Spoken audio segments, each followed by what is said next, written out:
সচিবালয়ের সর্বোচ্চ নিরাপত্তা বলয় ভেদ করে খোদ প্রধানমন্ত্রীর দপ্তরের লাল টেলিফোনের তার কেটে নিয়ে গেল একজন সাধারণ আউটসোর্সিং কর্মী। আর সেই তার বিক্রি হলো ঢাকা বিশ্ববিদ্যালয় এলাকার এক ভাঙারির দোকানে। আপাত দৃষ্টিতে এটিকে একটি স্রেফ তামা চুরির ঘটনা বলে চালিয়ে দেওয়া হলেও ঠান্ডা মাথায় ভাবুন, বিষয়টি কি আসলেই এত সরল, নাকি পর্দার আড়ালে এটি দেশের প্রধানমন্ত্রীর উপর বড় কোনো আঘাতের মহড়া? আজ আমরা এই আপাত সরল চুরির পেছনের গভীর নিরাপত্তা সংকট এবং খোদ প্রধানমন্ত্রীর নিরাপত্তার ঝুঁকির বিষয়টি খতিয়ে দেখব আজকের ভিডিওতে। প্রিয় দর্শক, যারা এখনও আমাদের চ্যানেলটি সাবস্ক্রাইব করেননি তাদেরকে অনুরোধ করব আমাদের চ্যানেলটি সাবস্ক্রাইব করে বেল বাটনটি চেপে রাখুন, যাতে নিয়মিত আমাদের ভিডিওগুলো আপনারা দেখতে পারেন।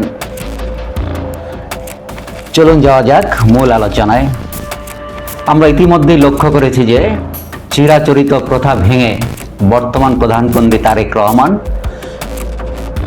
তেজগাঁয়ে অবস্থিত যে প্রধানমন্ত্রীর কার্যালয়, সেখানে যাওয়ার চেয়ে সচিবালয়ের অফিসে অনেক বেশি সময় ব্যয় করছেন বা সময় দিচ্ছেন, সেখানেই অফিস করছেন।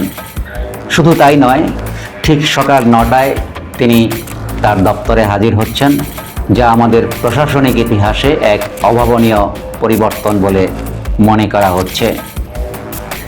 এর ফলে আমলাতন্ত্রের উপর তার এক ধরনের নিয়ন্ত্রণ প্রতিষ্ঠা পাচ্ছে এবং সচিবালয়ের কর্মকর্তা ও কর্মচারীরাও সময় মতো অফিসে আসার ক্ষেত্রে উৎসাহিত বোধ করছেন বা তারা সময় মতো অফিসে উপস্থিত হচ্ছেন।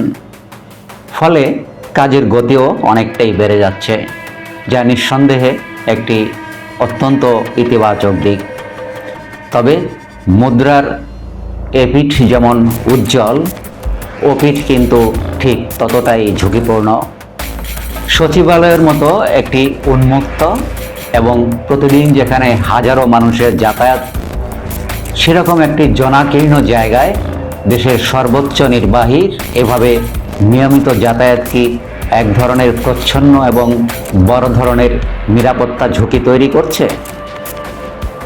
ঠিক এই নিরাপত্তা ঝুঁকির বাস্তব প্রমাণ মিলল সাম্প্রতিক এই লাল টেলিফোনের তার চুরির মধ্য দিয়ে। আপনারা অনেকেই হয়তো ইতিমধ্যে বিষয়টি পত্রপত্রিকায় দেখেছেন। যারা বিস্তারিতভাবে ঘটনাটি জানেন না, তাদের জন্য এখানে সংক্ষেপে ঘটনার বিবরণ তুলে ধরছি আলোচনায় বিশ্লেষণ করার আগে। ঘটনা ঘটার পর বিটিসিএল বাদী হয়ে শাহবাগ থানায় অজ্ঞাত পরিচয় বা আসামিদের বিরুদ্ধে মামলা করে। ঘটনার গুরুত্ব ও সংবেদনশীলতাটি বিষয়টি বিবেচনা করে সিটিটিসির সিটি ইন্টেলিজেন্স অ্যানালাইসিস বিভাগ ছায়া তদন্ত শুরু করে।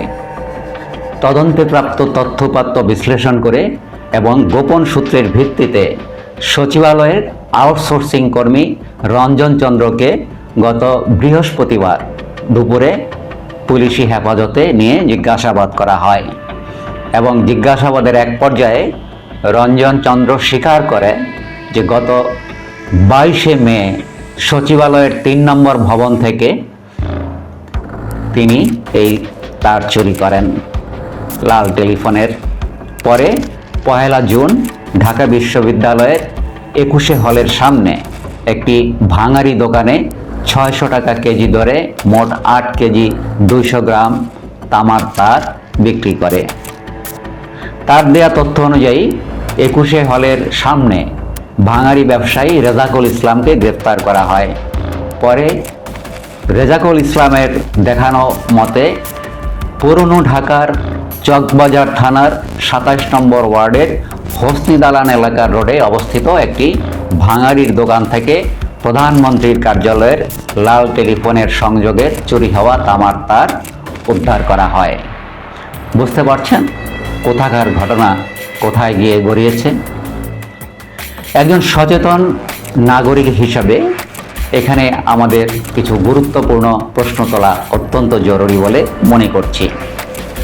প্রথমত, যে ভিআইপি লাইনে দেশের অভ্যন্তরীণ ও আন্তর্জাতিক অত্যন্ত গোপন ও সংবেদনশীল যোগাযোগ রক্ষা করা হয়, খোদ প্রধানমন্ত্রীর দপ্তরের সেই লাইনটি কাটার পরও কেন তাৎক্ষণিকভাবে কোনো অ্যালার্ম বেজে উঠল না? আইটি বা সিকিউরিটি টিম কেন ট্যারি পেল না যে লাইনটি ইতিমধ্যে ডেড হয়ে গিয়েছে? দ্বিতীয়ত, একজন সাধারণ আউটসোর্সিং স্টাফ বা কর্মী কিভাবে দেশের সর্বোচ্চ প্রশাসনিক কেন্দ্রের মূল প্রটোকল জোনে এত সহজে প্রবেশ করতে পারল? এটি যদি স্রেফ সাধারণ চুরিও হয়, তর্কের খাতিরে যদি সাধারণ চুরিও ধরে নেই, তবে এটিই সবচেয়ে বড় বিপদ। কারণ এই ঘটনা প্রমাণ করে যে আমাদের সচিবালয় বর্তমানে নিরাপত্তা ব্যবস্থা কতটা ভঙ্গুর, কতটা অরক্ষিত এবং কতটা আপোষযোগ্য। অর্থাৎ চাইলেই সহজে এখানে যে কেউ যে কোনো ঘটনা ঘটাতে পারে। প্রধানমন্ত্রীর নিরাপত্তা ঝুঁকিটা কিন্তু শুধু সচিবালয়ের ভেতরেই সীমাবদ্ধ নয়, এই ঝুঁকি রয়েছে তার রাজপথে চলাচলের মধ্যেও বা ক্ষেত্রেও। আমরা দেখছি প্রধানমন্ত্রী তারেক রহমানের নিজস্ব সাহসী এবং জনমুখী কিছু উদ্যোগ। তিনি চিরাচরিত যে প্রথা 15টি সিকিউরিটি গাড়ির বিশাল বহর কমিয়ে দিয়ে মাত্র 5টি গাড়িতে সেটি নামিয়ে এনেছেন। সাধারণ মানুষের দুর্ভোগ কমাতে ভিআইপি সুবিধা ছেড়ে সাধারণ ট্রাফিক জ্যামে আটকে থাকছেন, বসে থাকছেন। এমনকি রাস্তার পাশে গাড়ি থামিয়ে সাধারণ লোকদের সাথে শুভেচ্ছা বিনিময় করছেন, করমর্দন করছেন। কখনো বা নিজেই গাড়ি চালিয়ে রাস্তায় চলাফেরা করছেন, এক জায়গা থেকে আরেক জায়গায় যাচ্ছেন। আবার পায়ে হেঁটেও যাচ্ছেন কাছাকাছি দূরত্বের কোনো অনুষ্ঠান ভেন্যুতে। জনগণের নেতা হওয়ার এই চমৎকার প্রয়াসকে সবাই অত্যন্ত ভালোভাবেই নিচ্ছে। আমরাও তার এই ব্যতিক্রমী উদ্যোগকে সাধুবাদ জানাই। কিন্তু একই সাথে এ বিষয়ে বিভিন্ন নিরাপত্তা বিশ্লেষকদের উদ্বেগকে অস্বীকার করার কোনো উপায় কিন্তু নেই। রাষ্ট্রবিরোধী কোনো অপশক্তি বা বিদেশি কোনো কুচক্রী মহল এই শিথিল নিরাপত্তা ব্যবস্থার সুযোগ নিয়ে বড় কোনো অঘটন কি ঘটাতে পারে? ইতিহাসের পাতা কিন্তু সুখকর কিছু বলে না। অতীতে এই বাংলাদেশে যেসব রাজনৈতিক ট্র্যাজেডিগুলো ঘটেছে তা আমাদের ভুলে গেলে চলবে না।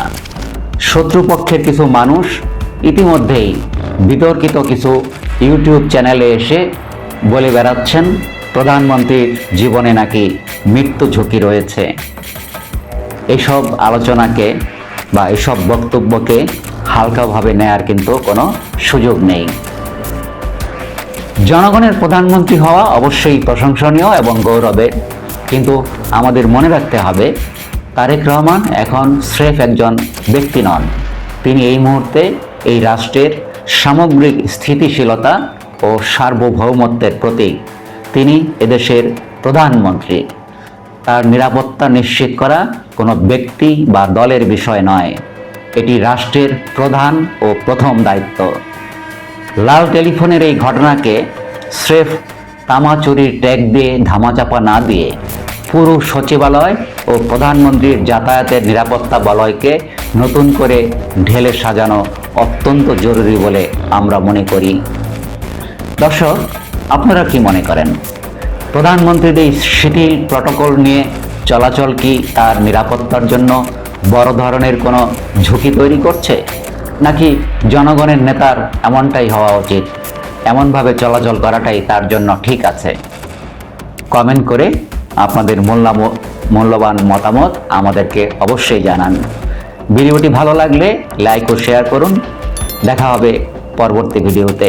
সবাইকে ধন্যবাদ।